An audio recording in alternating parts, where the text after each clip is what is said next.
Well, if it's a murky November in London, then it must be time for the Formula One world to get together in the East End. Not the most salubrious part of one of the world's greatest cities, but certainly a part which needs the support of an enterprise and a business as successful as Formula One. I speak, of course, of the Springfield Club, the charity for kids who have been born into disadvantaged families, who have grown up on the wrong side of the street. And it's a charity that's been around now since the early 60s and which has been supported by Formula One, by the greats of Formula One, since Graham Hill adopted the Springfield Club. Springfield is a charity that Formula One adopted as long ago as the early 60s, 1961 to be precise, which means that in 2011 they're celebrating 50 years of support for what amounts to kids who deserve a better life, particularly in the East End of London where the opportunities are less. It was Graham Hill who really gave the Springfield Club its first start. Graham Hill, the 62 world champion when he became a major player at the Springfield, and of course he went on again to win the world championship in 68, and with his wife Betty became synonymous with the Springfield charity.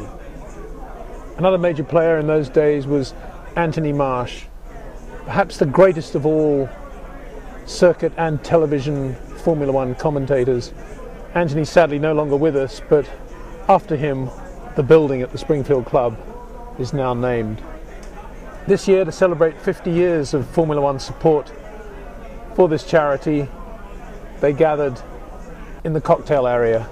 Sir Jackie and Helen Stewart, Betty Hill, widow of Graham, Damon Hill, another world champion, Paul Stewart, Mark Stewart, other names from motorsport.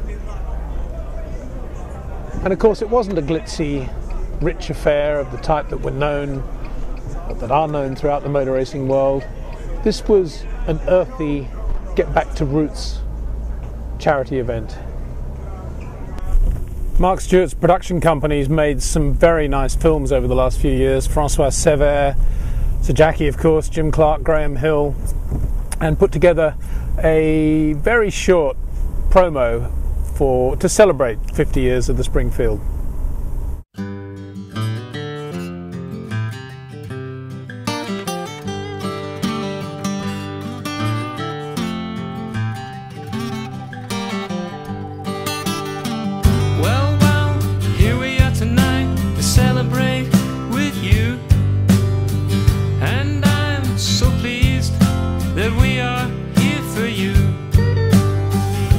So proud of the things we've done with you.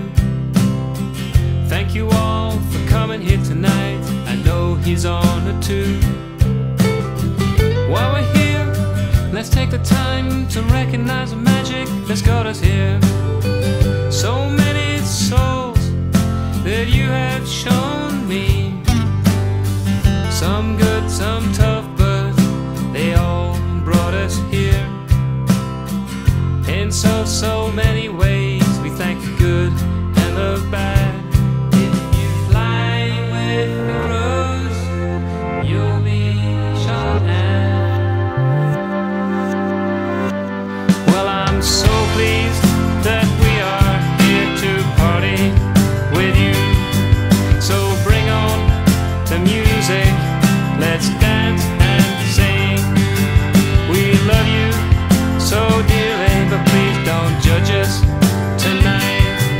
We'll just do what we can and play with the vibe.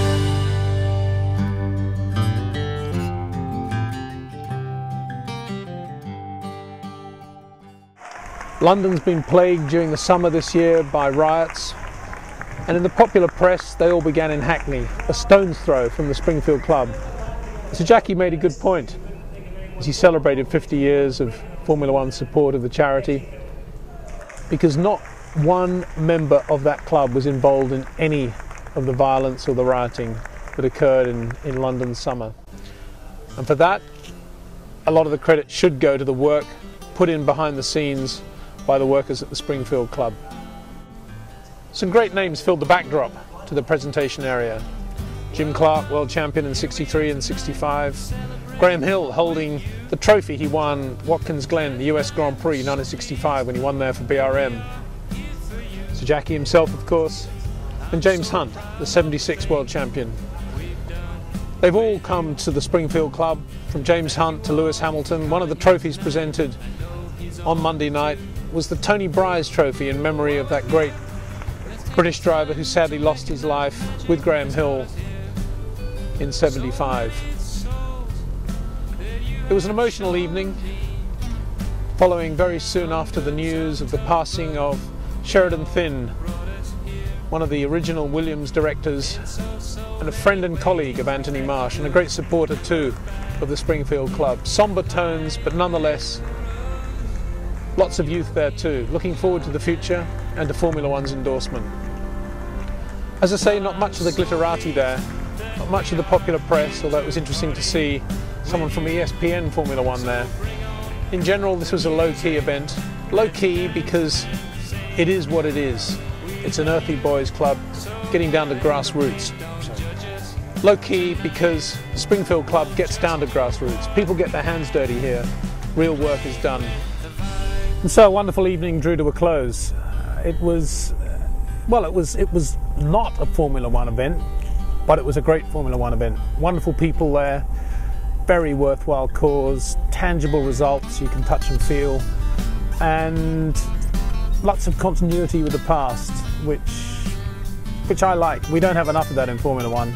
And to hear names like, well, Tony Bryce and Anthony Marsh, lest we forget, great people who've put a lot of time and energy into a club that has done a remarkable job for a difficult community. And Formula One has played its role. It's good to see.